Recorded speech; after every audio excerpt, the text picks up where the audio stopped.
people who aren't financially savvy, they might not understand this concept of multiple when you sell. And I think agency multiples are typically lower than people would expect. And it's a function of your turnover, because unsurprisingly, like, an agency is kind of nothing without its people. Can you just share like a range of what someone should expect when they sell a company like yours to a bigger company like the one you sold to? So that's the first question. And then related to that is, you mentioned two, let's say, acquiring divisions that a company like yours could have gone to. One is consulting and the other being marketing services.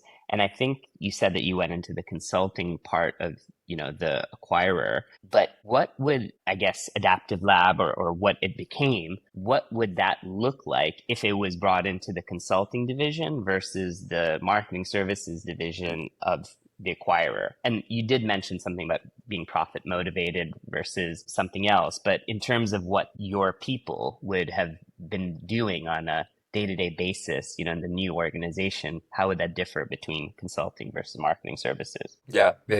Okay, so two really good questions. I'm actually going to answer a question you didn't ask first because I was thinking about what you're saying about Yeah. like lessons learned. And so I think there's something that I think is really important about when you're joining somewhere, which is like, who's your internal champion? And so we were brought into the group through a global acquisition at group level. And so nobody in the UK knew who we were until a week before we were literally in the business. So I remember going for a lunch with the UK CEO of the overall business and the UK MD for the consulting business, and the guy that was gonna, at that point, actually, I didn't even meet him, the guy that was going to be my boss. And they were like, nice to meet you, but like, we didn't know this was happening. And so what that meant is people that were responsible for P&L performance in the UK, of which we were connected to, didn't know we were arriving and didn't know where we were supposed to fit, and didn't have like an incentive. Like it wasn't their decision for us to come in, and it wasn't part of their strategy. So it wasn't that it didn't make sense, but there just wasn't that connection. So having somebody that's like on that side of the table, that understands why you're there, has fought for you to be there, probably is incentivized for you to be successful, can make a big difference. We had that support from group and from the global idea, and who, like, I was chatting to the chief strategy officer last night, who's a very dear friend, and he was incredibly helpful in terms of us helping to understand and land in the business. And they were incentivized because our earnout was tied to theirs, but in the UK it was a different scenario, and so that didn't help. And so I think establishing that quickly, if you don't have it from the beginning, is very important. And it often wouldn't be the case, but you kind of sometimes, I think, and I did have this chat with someone quite senior at one point, which is, once you've landed and you've kind of got the lay of the land and everyone's happy and understands what's going on, I sometimes think it would make sense, depending on the nature of the deal, to revisit the terms of it to ensure that they are appropriately designed to deliver the immediate goals for the organization that you're in. Because our goals didn't necessarily immediately align to the bit of the business we're in. Not that they were counter to it, but it could have just worked slightly differently, and there could have been the right kind of transparency around it, which there wasn't. So it wasn't to say anyone did anything wrong deliberately. It was just the nature of how it happened. And I think if you have that, and what I've learned from other scenarios is it's similar, it just makes a world of difference. That I just wanted to share that.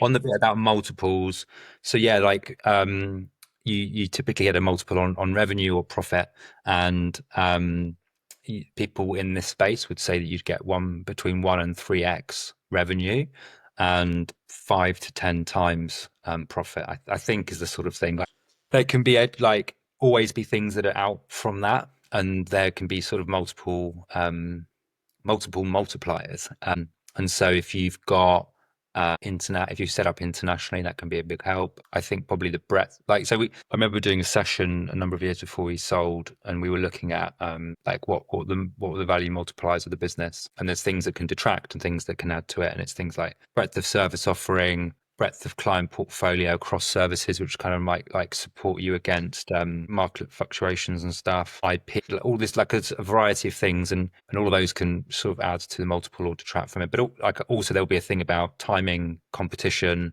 how unique it is that you've got. Like, and I think in those scenarios, you quite often will hear a scenario, when you hear it and you're like, oh wow, that's quite remarkable. It's like breaks well out of that benchmark I gave. But typically, like, if you would speak to people in the UK, that's kind of the sort of thing you'd see. Whereas in a tech firm, it can be something very different. And the thing in a tech firm is that you're not selling time of people, and so your revenue is not linked to headcount. So yeah, it's I've invested in businesses since that have exited tech companies, and they were getting brilliant valuations at exit, and they had very small teams. So the kind of headcount to revenue and multiple thing is it's not the best business model for that sort of thing.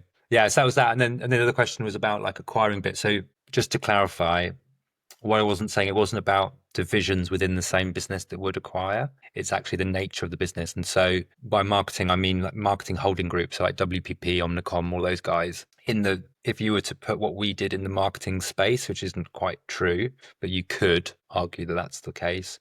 So if you're a marketing agency, you would exit into WPP. Like that was the route. And there was like, a handful of those holding companies, or a couple of them.